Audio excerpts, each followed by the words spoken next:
नमस्कार दोस्तों, नमः शिवाय जीवन ज्योति चैनल में आप सभी का हार्दिक स्वागत करती हूँ। दोस्तों आइए आज श्रवण करते हैं सावन पूर्णिमा व्रत कथा और साथ ही सावन पूर्णिमा पर विशेष फलदायी श्री सत्यनारायण जी की कथा की महिमा। दोनों ही कथा का श्रवण करेंगे। आप सभी भाई बहन हाथ में पुष्प अवश्य ही ले लें और कथा समाप्त होने के बाद इसे भगवान के श्री चरणों में अर्पित कर दें। आइए कथा आरंभ करती हूँ। सबसे पहले हम सुनेंगे सावन पूर्णिमा पर सत्यनारायण जी की कथा की महिमा। बोलिए भगवान श्री हरि सत्यनारायण भगवान की जय। एक बार योगी नारद जी ने भ्रमण करते हुए मृत्युलोक के प्राणियों को अपने अपने कर्मों के अनुसार तरह तरह के दुखों से परेशान होते देखा। इससे उनका हृदय द्रवित हो उठा और वे वीणा बजाते हुए अपने परम आराध्य भगवान श्री हरि की शरण में क्षीर सागर पहुंच गए और स्तुति करके बोले, हे नाथ, यदि आप मेरे ऊपर प्रसन्न हैं तो मृत्युलोक के प्राणियों की व्यथा को हरने वाला कोई उपाय बताने की कृपा करें।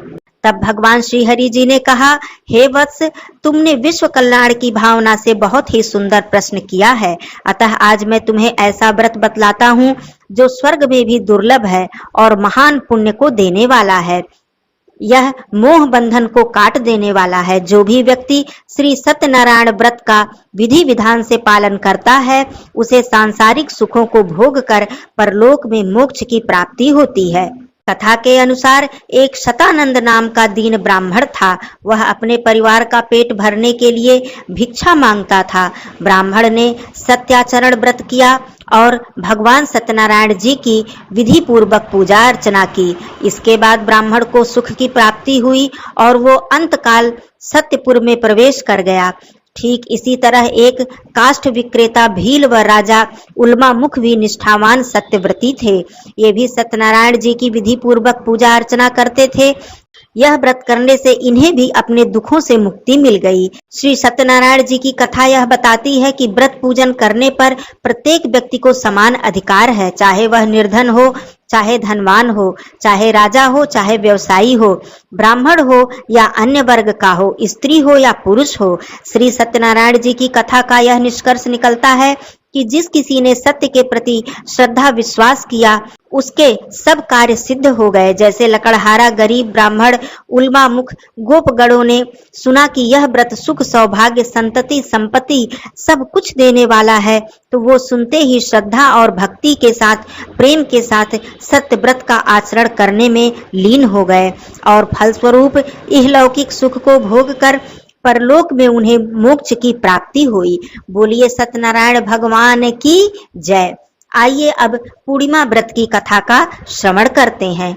सावन पूर्णिमा व्रत की प्राचीन कथा के अनुसार एक नगर था। उसमें तुंगध्वज नाम का एक राजा राज्य करता था। तुंगध्वज राजा को जंगल में शिकार करने का बहुत ही शौक था। एक दिन राजा जंगल में शिकार करने के लिए गया। शिकार करते करते बहुत ही थक गया। थकान को दूर करने के लिए एक बरगद के पेड़ के नीचे वह बैठ गया। वहां उसने देखा कि काफी सारे लोग इकट्ठा होकर सत्यनारायण भगवान की पूजा अर्चना कर रहे हैं।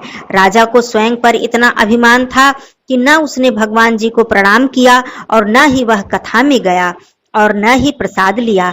प्रसाद देने पर भी न खाकर वह अपने नगर को लौट आया। नगर में आकर राजा ने देखा कि दूसरे राज्य के राजा ने उसके राज्य पर हमला कर दिया है।